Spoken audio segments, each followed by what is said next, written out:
प्यारे बच्चों नमस्कार। श्री विश्वकर्मा एकेडमी की तरफ से स्वागत है आपका। बच्चों हम बात कर चुके थे, इससे पहले हमने काफ़ी पढ़ा एनिमल टिश्यूज़ के बारे में। उनमें हमने एपिथेलियल टिश्यू पढ़ा, कनेक्टिव टिश्यू पढ़ा, फिर हमने मसल टिश्यू पढ़ना शुरू किया। लास्ट लेक्चर में हमने बहुत सारी बातें आपके मसल टिश्यू के बारे में बताई, उसका स्ट्रक्चर क्या होता है। तो आइए चलते हैं, आज हम उसके आगे बढ़ेंगे और हम देखेंगे कितने तरीके के और भी टिश्यूज़ हैं जो प्रेजेंट होते हैं। मसल टिश्यू के और कौन कौन से टाइप्स हैं। तो बच्चों मसल जो स्केलेटल मसल्स हैं, ये चूँकि लेक्चर जो मैं उनके लिए बना रहा हूँ जो बच्चे हमारे हिंदी मीडियम के हैं, तो उनको इंग्लिश में थोड़ी दिक्कत होती है, इसलिए मैं एक एक लाइन आपको एक्सप्लेन करता हूँ कि जो स्केलेटल मसल्स हैं बच्चों, ये सब पूरी बॉडी में प्रेजेंट होते हैं ना। Skeletal muscles are present all over the body, पूरी बॉडी में होंगे और एक नेटवर्क बनाएंगे and a combined network with a notable skeletal system via tendons to resist gravity and facilitate mobility. मतलब क्या हुआ कि एक पूरा नेटवर्क बनाते हैं स्केलेटन सिस्टम के साथ। आपको पता होगा कि इससे पहले जब मैंने पढ़ाया था कि जो मसल्स हैं आपके, वो आपके स्केलेटन से या बोन से अटैच होते हैं। किसकी मदद से? टेंडन की मदद से। जिससे क्या करेंगे, जो ग्रेविटी है, ग्रेविटी आपको ग्रेविटेशनल फोर्स पता होगा, हम खड़े रहते हैं, है ना, तो उसको रजिस्ट करते हैं और हमको चलने के लायक बनाते हैं। तो अगर हम देखें मसल फाइबर जो हम पढ़ रहे थे, तो मसल फाइबर बेसिकली दो तरीके के होते हैं बच्चों।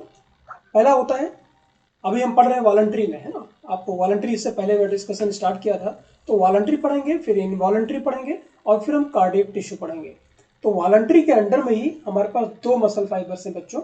पहला जो मसल फाइबर आपका है उसे हम बोलते हैं रेड फाइबर, और दूसरा जो मसल फाइबर है उसे हम बोलते हैं व्हाइट फाइबर। तो देखते हैं कि ये रेड मसल फाइबर और व्हाइट मसल फाइबर में क्या डिफरेंस है। तो रेड मसल फाइबर नाम से ही क्लियर है बच्चों कि रिच इन, ये रेड कलर का होगा। तो रेड कलर क्यों होगा? क्योंकि हीमोग्लोबिन होगा, है ना। और मसल में एक और पिगमेंट पाया जाता है जिसको बोलते हैं मायोग्लोबिन। इनके फंक्शन वगैरह क्या होते हैं जब हम पढ़ेंगे आपको बताएंगे सर्कुलेटरी सिस्टम, तो ज़्यादा डिटेल में आपको बताएंगे। तो मायोग्लोबिन है और माइटोकॉन्ड्रिया। अभी तक आपको फिलहाल ये बता देता हूँ कि जैसे जो ऑक्सीजन को ट्रांसपोर्ट करने का काम करता है वो आपको पता है कि हीमोग्लोबिन करता है, राइट। लेकिन ऑक्सीजन को टिश्यू के अंदर स्टोर करने का काम करता है, जो सम हद कुछ रिजर्व करके रख सकता है, वो मायोग्लोबिन करके रखता है। नो डाउट हीमोग्लोबिन कर ही करेगा, लेकिन हीमोग्लोबिन के साथ क्या होता है, ऑक्सीजन के साथ एफिनिटी कम होती है, तो वो जल्दी से छोड़ देता है, ड्रॉप कर देता है। लेकिन जो मायोग्लोबिन है वो ऑक्सीजन को पकड़ के रखता है, तो एक तरह से रिजर्व का काम करता है हमारे टिश्यू के अंदर। तो ये जो रेड मसल फाइबर से बच्चों, उसमें मायोग्लोबिन ज़्यादा होता है और माइटोकॉन्ड्रिया ज़्यादा होता है, इसलिए रेड कलर का दिखता है। तो रेड कलर जो होता है वो बेसिकली किसकी वजह से होता है? मायोग्लोबिन की वजह से होता है। जबकि कंपैरिजन अगर हम बात करें तो जो व्हाइट मसल फाइबर है इसके पास कम मायोग्लोबिन होगा, ठीक है, और माइटोकॉन्ड्रिया के नंबर भी थोड़े कम होंगे। ये कैसे होंगे? थिन होंगे, पतले होंगे रेड मसल फाइबर, और साइज में छोटे होंगे। जबकि जो व्हाइट मसल फाइबर होते हैं वो थिक होते हैं और बड़े होते हैं साइज में। और जैसा मैंने बताया कि मायोग्लोबिन का कलर की वजह से ये रेड कलर के दिखते हैं, जबकि इसमें कम होता है मायोग्लोबिन, इसलिए व्हाइट कलर के दिखते हैं। और जैसा आपको बताया कि माइटोकॉन्ड्रिया इसमें ज़्यादा होते हैं और माइटोकॉन्ड्रिया इसमें कम होते हैं। पॉइंट वापस से रिपीट हो रहा है। और देखते हैं डिफरेंस क्या है बच्चों।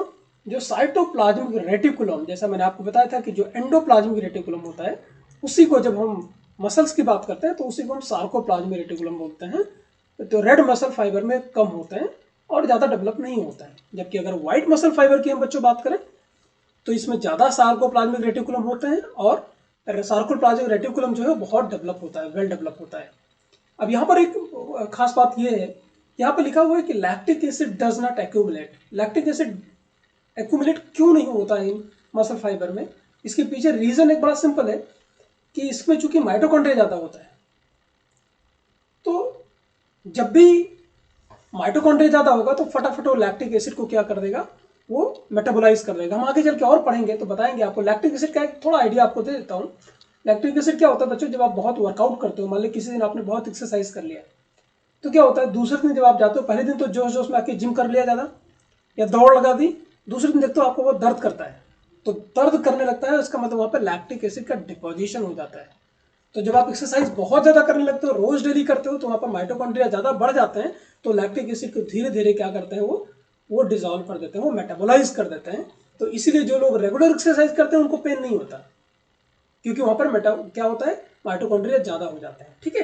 तो चूंकि ये जो रेड मसल फाइबर है यहाँ पर माइटोकॉन्ड्रिया के नंबर अभी थोड़ी देर पहले बताया था कि ज़्यादा होते हैं, तो अब इसे ज़्यादा होंगे तो लैक्टिक एसिड को एक्यूमुलेट नहीं होने देगा, जबकि यहाँ कम है इसलिए लैक्टिक एसिड एक्यूमुलेट हो जाएगा, मतलब इकट्ठा हो जाएगा। ज़्यादा काम करेंगे तो लैक्टिक एसिड क्या हो जाएगा, माइटोकॉन्ड्रिया कम है तो वो मेटाबॉलिज्म कर नहीं पाएगा, पूरी तरीके से मेटाबोलाइज कर नहीं पाएगा, है ना, तो वहाँ पर लैक्टिक एसिड बढ़ जाएगा।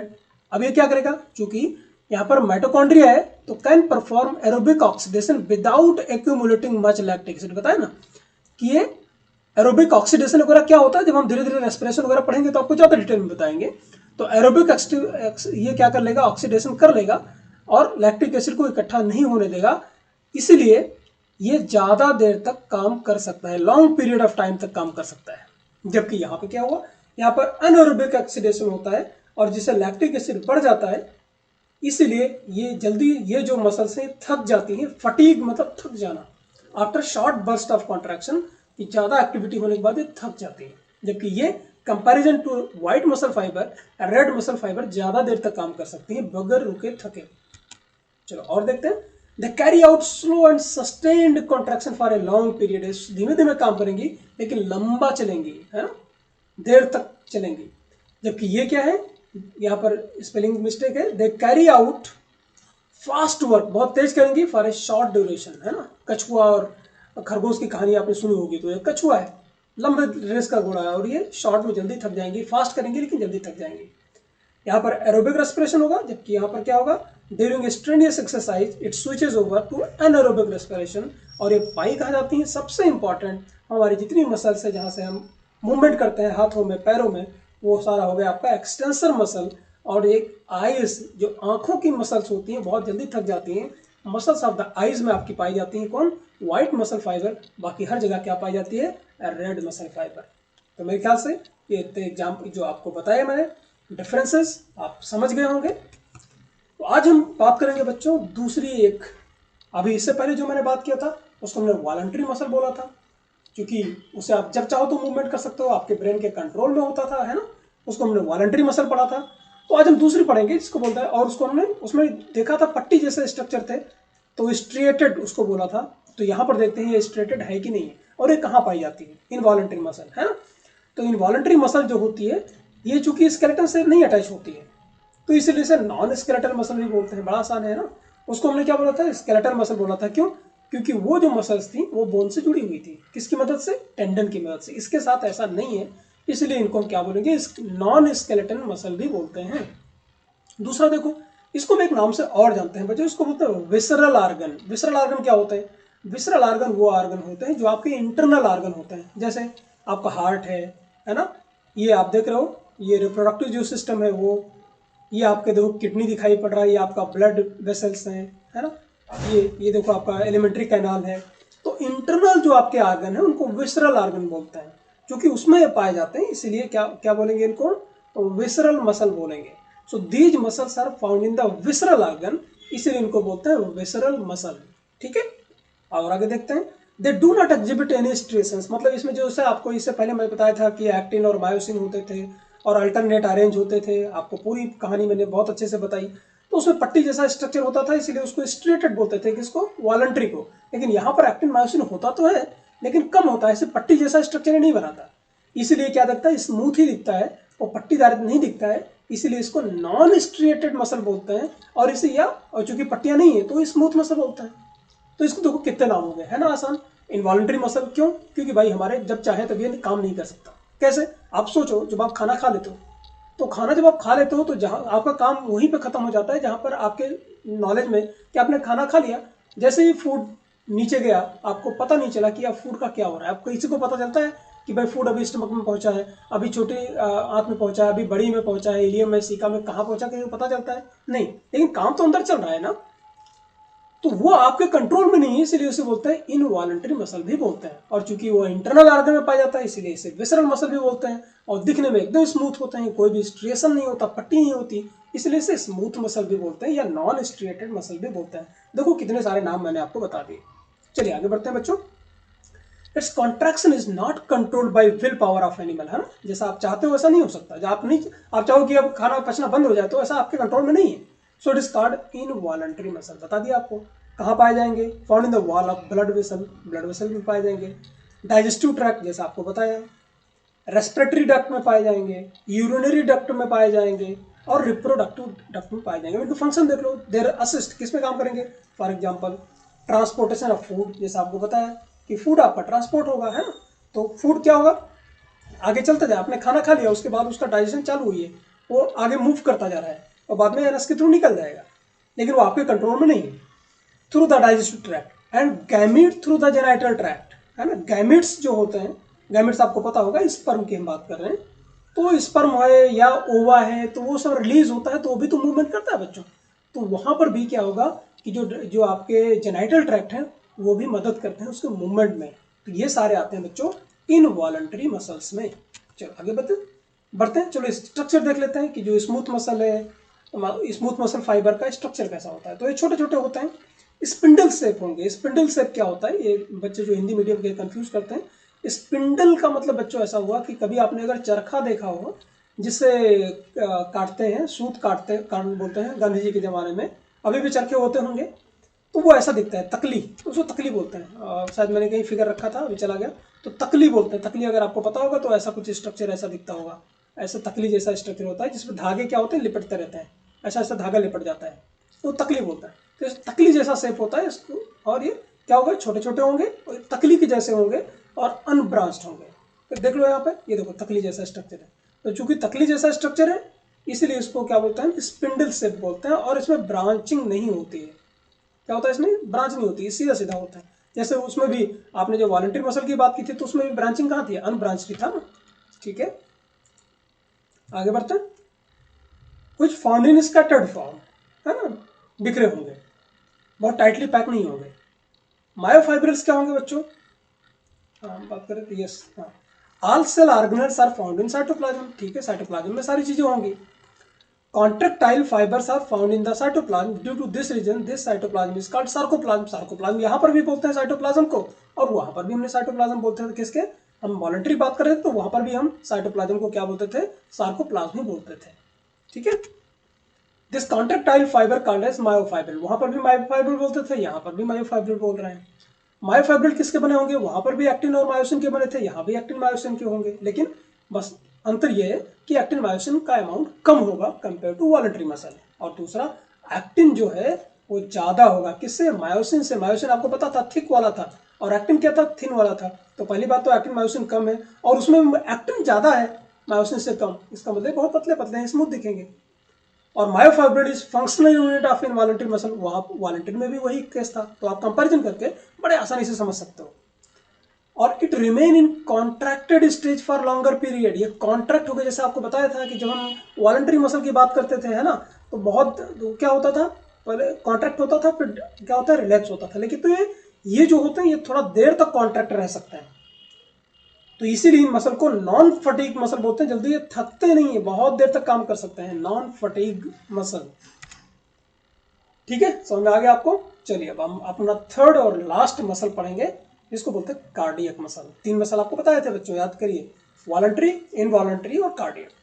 कार्डियक नाम से ही क्लियर है, कार्डियोलॉजी आप सबको पता होगा। कार्डियक बात कर रहे हैं, इसका मतलब हम हार्ट की बात कर रहे हैं। इसका मतलब ये मसल्स जो होंगे सिर्फ हार्ट में पाए जाएंगे, इसीलिए इनको कार्डियक मसल बोलते हैं। On the basis of structure it is striated type of muscle, ये स्ट्रिएटेड होते हैं बच्चों, मतलब पट्टीदार तो होंगे। ठीक है ना, their muscle fibre are long, ये लंबे होंगे, सिलेंड्रिकल होंगे और ब्रांचिंग, इसमें पहली बार देखो ब्रांचिंग आ गई, जबकि इससे पहले वॉलंटरी और इनवॉलंटरी थे वो अनब्रांच्ड थे। और दूसरा, जैसे मैंने आपको बताया कि इसमें many cardiac muscle cell assemble in a branching pattern to form a cardiac muscle based on appearance. Cardiac muscles are striated, मतलब इसमें क्या होगी, पट्टियां होंगी इसलिए स्ट्रेटेड होंगे। तो इसके 2 नाम हो गए, देखो पहले कार्डियक मसल तुम इसको बोलेंगे ही, और दूसरी इसमें खासियत क्या आ गई, इसमें ब्रांचिंग हो गई, और तीसरी क्या हो गई खासियत कि स्ट्रेटेड है। जबकि जो इनवॉलंटरी मसल थी वो स्ट्रेटेड नहीं थी बच्चों, वो नॉन स्ट्रेटेड थी। तो एकमात्र मसल जो थी कौन सी, इनवॉलंटरी, वही नॉन स्ट्रेटेड थी, बाकी सारी स्ट्रेटेड है, मतलब आपको पट्टी दिखाई पड़ेगी।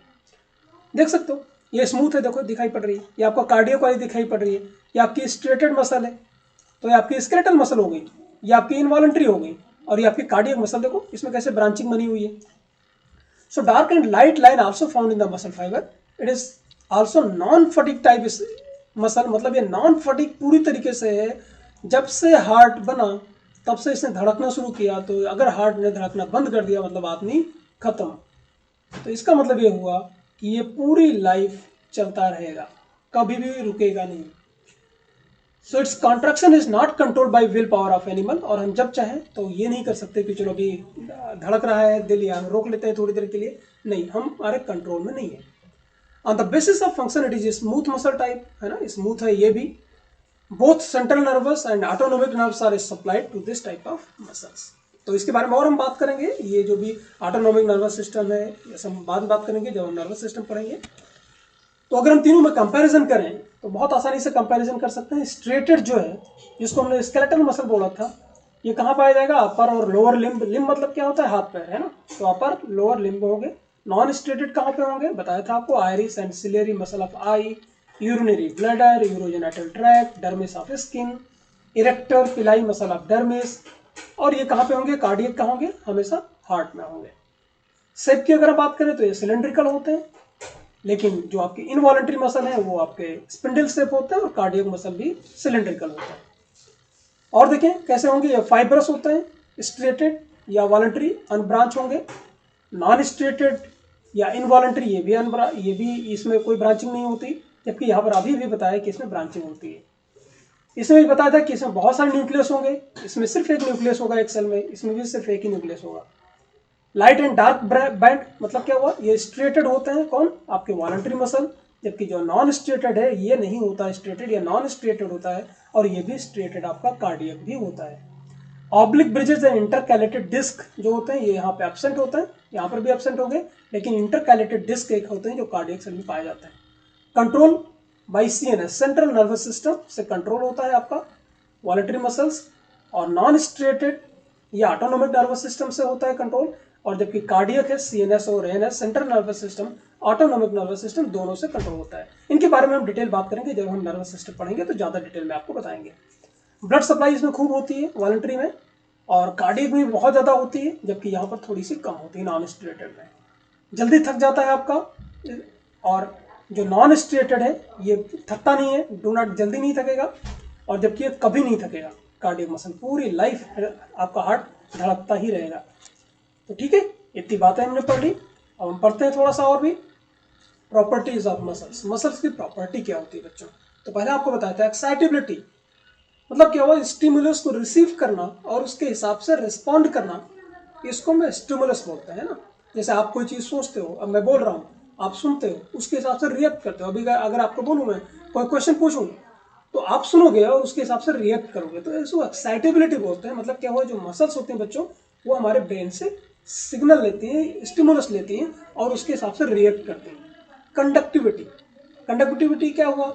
Stimulus acting in one region of muscle fibre propagated to all parts with in no time limit. No time मतलब जो भी स्टिमुलस मिलेगा वो एक मसल फाइबर को मिलेगा तो दूसरे को ट्रांसफर कर देगा, पूरी बॉडी में फैल जाएगा।